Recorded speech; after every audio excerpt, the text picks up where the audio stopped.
deciso di dedicare la pillola di oggi a un'azione che siamo abituati a fare fin da quando siamo bambini, ma siamo sicuri di saper firmare nel modo corretto?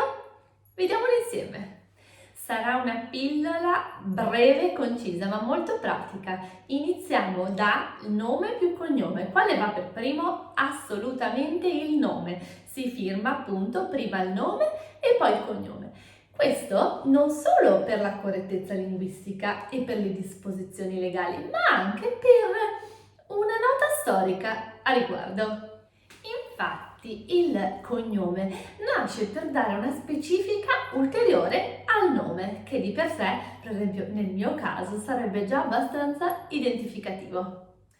Ma poi, oltre all'ordine corretto di prima nome e poi cognome, il cognome va usato sì o no? Nella firma di corrispondenze ufficiali, diciamo commerciali, il cognome va sempre usato, mentre nelle comunicazioni personali o informali il cognome può essere assolutamente tralasciato. Se vi capita di avere dei biglietti personali per scrivere i vostri messaggi, che vi suggerisco sempre di avere, ricordatevi poi di barrare il cognome, perché nelle comunicazioni appunto personali è buona norma, buona consuetudine appunto eliminarlo.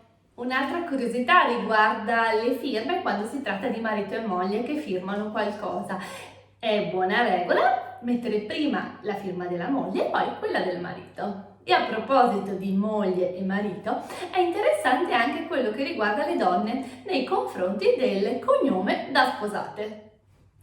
Sempre a questo proposito una piccola accortezza anche per quanto riguarda le cose un po' più tristi, quindi in presenza di un divorzio, ad esempio, il cognome del marito deve essere eliminato da qualsiasi tipo di documento, mentre in presenza di un defunto marito il cognome può essere assolutamente mantenuto.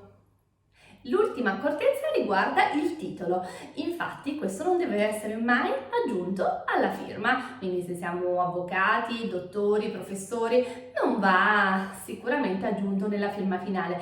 Altro discorso riguarda il fatto se abbiamo una carta intestata dove c'è naturalmente il nome e cognome preceduto dal titolo, in quel caso ovviamente del tutto legittimo. E prima di salutarvi vi svelo un'altra curiosità che non è legata alla firma ma è sempre legata all'uso del nome e riguarda il fatto di apertura, quindi quando noi apriamo una email, una lettera, qualsiasi cosa e scriviamo magari gentile ingegnere, ricordiamoci di usare la I maiuscola se dopo l'ingegnere mettiamo la virgola e andiamo a capo e la I minuscola se invece utilizziamo dopo l'ingegnere o inge diciamo abbreviato il nome o generalmente il cognome.